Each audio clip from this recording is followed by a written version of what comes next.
qu'est-ce que tu es en train de faire là, tu te dis? Ben, qu'est-ce que je fais? C'est pas compliqué. Je ne me prends pas au sérieux. Puis, prends quelques secondes, là. Mets-toi devant moi. T'es devant moi de toute façon. Fais donc la même affaire. Regarde.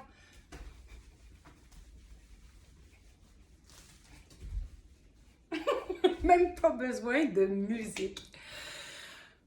Ça fait du bien. T'es toujours en train de te prendre la tête. T'es toujours coincé dans ton mental. Tellement que tu n'arrives pas à avancer dans tes projets, ou tu finis la journée épuisé, ou tu arrives au matin épuisé parce que tu as mal dormi pendant la nuit. Je m'appelle Brigitte Terrien, je suis coach professionnelle et maître Reiki. Et je vais prendre quelques instants pour te parler de moi avant. Avant, quand je voulais lancer ma business de coach, j'arrivais pas à me mettre en action. Pourquoi? Parce que j'étais toujours dans ma tête. J'étais toujours dans mon mental et j'étais tout le temps dans la peur.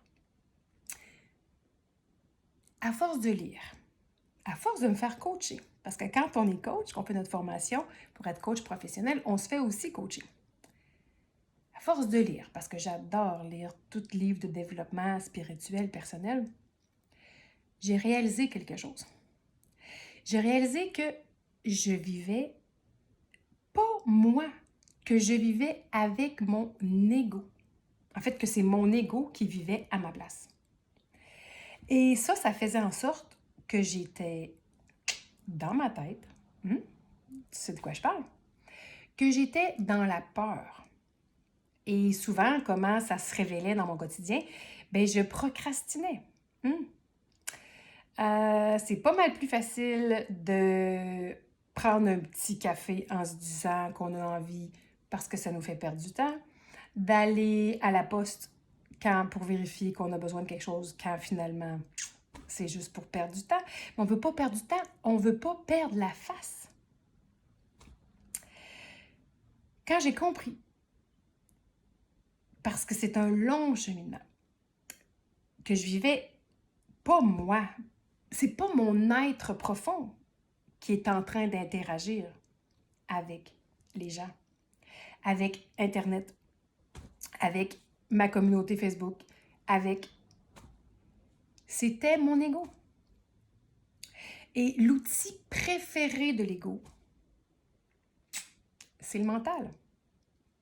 Donc, les pensées qui tournent, le petit hamster qui court dans la roue, que ce soit en plein jour ou que ce soit en pleine nuit, tu t'y connais aussi, ça ne nous fait pas avancer parce que le petit hamster, qu'est-ce qu'il fait? Il tourne en rond. Et simplement, de faire cette prise de conscience-là m'a amené à me questionner et à découvrir qu'il y a toujours deux chemins. Moi, je les appelle comme ça. Trouve-leur le nom que tu veux. La peur ou l'amour. Le deuxième chemin, tu peux l'appeler aussi la joie. C'est celui-là qui t'amène la paix. C'est celui qui est connecté à ton être profond. La peur, lui, c'est le chemin de l'ego. L'ego, l'idée, c'est pas de s'en débarrasser. Non, il est nécessaire à notre survie. C'est lui qui endosse notre identité sociale, c'est lui qui nous rappelle quoi faire pour rester en état de survie. Mais justement, il te maintient en état de survie. Donc, l'idée, c'est de t'en faire un allié. Et pour ça, il faut que tu te lances dans le vide, pas à pas, petit à petit, parce que la couche de l'ego, le costume social que l'on endosse, on l'a porté pendant des années. Donc, on se sent pas mal tout nu quand on commence à en retirer des couches. Et on ne peut surtout pas l'enlever tout d'un coup. Ce serait ben trop stressant, ben trop apeurant. Et l'idée, c'est pas de se rendre encore plus apeuré, c'est de s'apaiser. Et donc, la petite danse niaiseuse que j'ai faite devant toi tantôt, j'aurais jamais fait ça il y a 3, 4 ans, 5 ans. Peut-être même 6 mois, je l'aurais pas fait non plus. Puis là, tu vois, je te parle hyper spontanément. Je n'ai rien à perdre. Parce que quand on est en communication, en communion plutôt avec notre être profond et que c'est lui qui communique avec les gens, bien, il n'y a rien à craindre. Parce que ton être profond, mon être profond, il est santé, joie, paix, amour. Il est hyper solide. Comme je disais dans un coaching avec une de mes clientes hier, que je vais appeler, tiens, Marie. C'est ça que dans mes vidéos, je ne peux pas dire les prénoms, les vrais prénoms de mes clients à cause de la confidentialité liée au coaching, mais on va l'appeler Marie. On parlait de pilier. C'est elle qui a sorti ce mot-là. Notre être profond, c'est un pilier. C'est ta structure. Et un pilier, c'est hyper solide. Et quand tu décides d'enlever des couches, tu as l'impression que c'est fragile. Hein? Imagine que tu as mis des couches de plâtre sur un pilier. Ça s'arrache, ça se défait en morceaux. Mais c'est pas le pilier en dessous qui s'effrite ou qui est vulnérable ou qui est fragile. Non, ce sont les couches de costume d'ego que tu as mis par-dessus.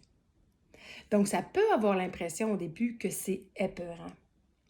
Mais en fait, ça l'allège. Et plus tu enlèves des couches de costume d'ego, plus tu te rapproches de toi et plus tu te rends compte que tu es solide et que tu avais tout ça que tu pensais utile à un moment donné de ta vie et qui t'ont été utiles pour faire face à la société. Faire face à ta famille, faire face à ton conjoint, faire face à tes enfants, peu importe. Mais là, tranquillement, pas vite, à force d'oser enlever une petite couche à la fois, tu te rends compte que c'est pas mal plus solide en dedans. Et c'est ça, la sérénité. C'est ça, la joie. Donc, j'avais juste envie de te partager ça aujourd'hui. Puis, la petite danse que je faisais tantôt, quand tu es trop dans ton mental, quand tu es fatigué, parce que c'est pas demain matin que ça va tout s'effacer, tout ça, là, hein? Bien, fais donc cette petite danse-là. Tu n'as pas besoin de te filmer. Tu n'as pas besoin. Quoique tout le monde met ça sur... c'est quoi, TikTok aujourd'hui? Non, mais fais-le pour toi parce que de rentrer dans ton corps, de bouger te permet de sortir de ton mental. Fait que passer par le corps pour sortir du mental et te rapprocher de ton être profond, c'est une super bonne stratégie. Et les petites danses un peu folles, ça l'aide. Donc, si tu as envie d'avoir d'autres stratégies pour devenir qui tu es, ben, suis-moi sur YouTube, sur Facebook. Viens visiter mon site web. Ça va me faire plaisir d'être là pour toi. Et tu peux même prendre un petit rendez-vous pour qu'on explore ensemble tes besoins ou pour un soin Reiki. Parce que puisque tout est énergie, les soins Reiki, ça se fait à distance aussi. Fait que moi, j'habite à l'Île-sur-Mer, au Québec, mais tu peux être ailleurs. Puis, ça va faire effet quand même. Allez, va danser un petit peu.